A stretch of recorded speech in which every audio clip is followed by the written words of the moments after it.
Hey guys, Hannah Bell, family lawyer and estate planning lawyer, here with a little bit different of a pro tip. All right, bear with me. I'm going to take off my family lawyer hat, boop, and I'm going to put on my estate planner hat, boop. And we're going to switch gears for just a minute to talk about something that can be a little uncomfortable for people because talking about our own death and demise is not necessarily the most fun. Now, for me, I don't know. I don't mind talking about it because I want to make sure like everything's planned and handled. But some people get very like heebie-jeebies about talking about it. So like try to put those feelings to the side for just a minute, and especially in light of all the corona crazy happening. I felt like I have to do a video telling you guys about this stuff because I think a lot of people, they just hear like, oh yeah, I need a will. And they sort of put that over in this box of like, oh yeah, really people who have their lives together do this. I should worry about that later. Well, later is now. Okay. You need to have this handled now. And I'm talking to a lot of my lawyer friends because I know that y'all even know how to do these and you haven't done them. You better get on it. Okay, listen. So I'm going to talk just about three estate planning documents this morning that I think are super essential for you to have executed. If you do nothing else, do these three things. Okay. And people always think like, oh, a will, like that's their like first thing that they're thinking about.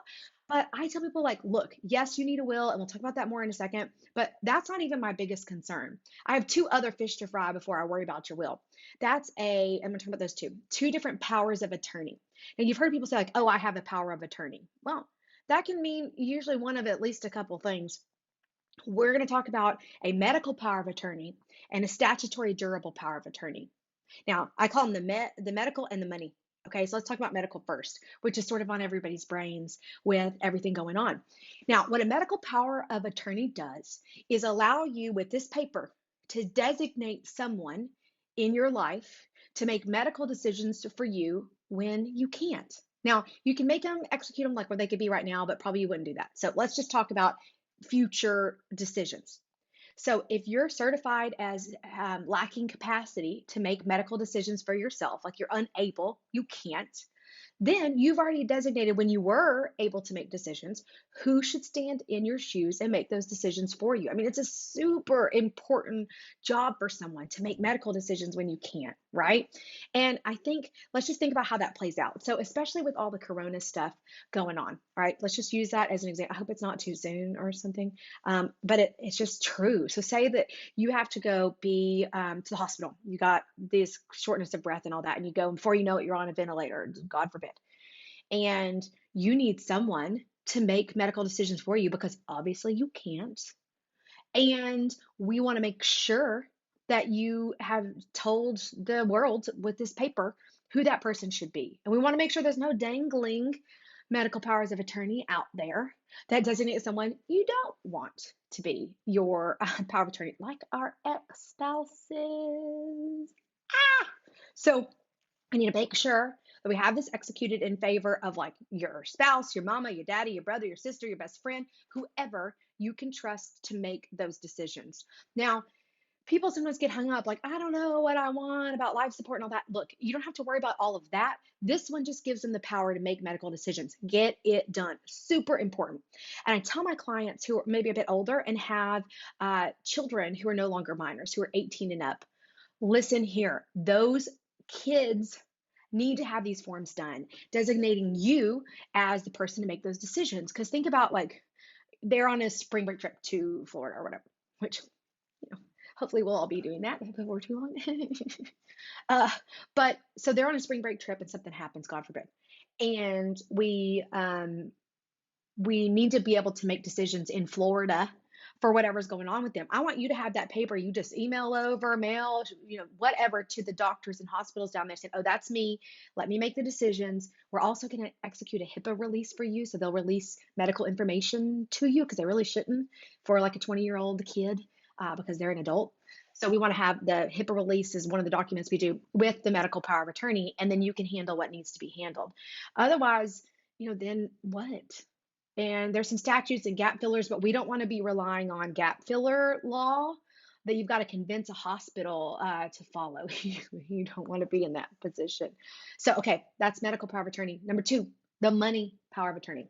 That's called a statutory durable power of attorney. And it's like, whoa, what are all those words? Statutory just means in the statutes, which are called the laws, right? So it's in the law. There's the bulk of how the form is supposed to look and what it's supposed to say in the code. So this one is the one that allows someone upon, usually we make it springing, so in the future, upon incapacity, you can do it again, you can execute it for right now. Like if you've ever done a house purchase or something like that with a power of attorney, you're using that, right, for this one limited purpose. So anyway, statutory durable though is used typically to grant some pretty broad powers to another trusted individual if you're unable to make those decisions for yourself. Okay, so let's think about Corona. Okay, and you're in the hospital for a long time, but your mortgage, it becomes due, your rent, your car payments, different things for your business, etc. We want somebody to be able to come in and get access to that information and do what needs to be done. So, like, if you've ever been involved in end of life stuff for someone in your family, the bank's like, hey, I need your power of attorney, right? This is what they're talking about. And it designates who can make those decisions and kind of keep the balls rolling. I mean, they can be really broad, like super big if you're going to be incapacitated, like people in Alzheimer's, dementia sort of area, and it's going to be a long period of time. Gifts can be made. It can be this huge power that you give to someone else. And here's the thing with both of these, it's so important. You have to do them when you don't need them.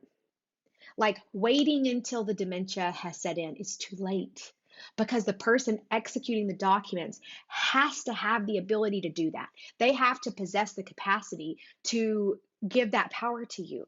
So it's something that it's like on a to-do list. And I know, look, our to-do lists have a lot of stuff on them, but this needs to move to the top of your list if you don't have it, is at least these two documents, these powers of attorney, because if you wait till you need it, it's too late and then you can't. And I've had so many people call me and like, oh, my mom's really not with it anymore. It's time I got those documents done. And I've had to say, I'm sorry, it's too late. We can't do it now. So you need to get those executed while you don't need them. And especially with all this corona crazy going on, now is a good time. And everybody's talking about like, oh, in your free time, why don't you learn a language? Why don't you like learn how to cook things or whatever? I don't know about y'all, but I'm not having all this corona free time. I'd like to find some of other people's and like pick it up. Because with kids and school and work, I mean, it's whatever. But maybe on like weekends, right? I guess that's true. So on the weekends, we all have more time because we're not going to birthday parties and sports and brunch and whatever, all the things that we do. So, okay, maybe this can be a weekend project for you to sit down and just decide to handle this. We can do it. So those are the two: the statutory durable power of attorney or a medical power of attorney. And the third thing, which you thought I was going to start out talking about, is a will. Now, this is the one that people usually will come say, oh, hey, I need to get a will. Like, okay, yeah, hey, you do. But even more important are those, I call them ancillary documents. There's a whole set that we do. But anyway, of which two are the powers of attorney. Here's the deal about a will. If you do not a nothing, there are laws out there in the code that will govern what happens to your stuff. Now, that would be if you die without a will, that's called dying intestate. And it's not convenient. It's going to be a real pain in the butt for everybody in your life who has to handle this. And nothing's necessarily going to happen the way that you want it. But maybe the statutes are kind of close enough. Like maybe you would have left everything to your kids or your spouse or however it would flow. We can talk about that later. But there are some things in place to deal with your stuff if you die without a will.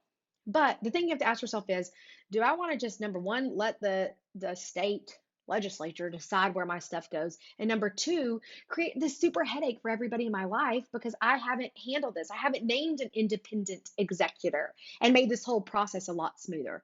And if you're even making it this far in the video, I know you're not that kind of person. You want to get this handled. And wills can be as sort of simple or complex as you want them to be, or as your lawyer makes them. But they don't have to be this whole arduous thing. You don't have to know where every plate is going to go. you need to have the basic framework in your mind of like, leave it all to my spouse, leave it all to my kids, whichever direction that you want to go. And your lawyer can create that for you. So, hey, during Corona, it's a good time to try to get this stuff handled with your favorite, nearest, dearest, or least hated lawyer near you. We are doing $100 off all of our packages for everybody during Corona, and we've come up with some workarounds for some of the mechanics of getting this done are a bit wonky because you need notaries and all that. We figured out a way to make it happen, particularly if you're in Austin or San Antonio area. If you're not and you're around Texas, there are some other things that we can do and work together creatively to get it done. But hey, no time like the present, like doing this later. Later is now. Whoever does it for you, get at least medical power of attorney, statutory, durable power of attorney, and a will done before you need them, because then it's too late. Okay, kind of boring, but you're only going to say it's boring if you have it done ahead of time. It's going to be so much harder and so much heartache and difficulty if you wait too late. So, all right, everybody, stay healthy out there. Take care.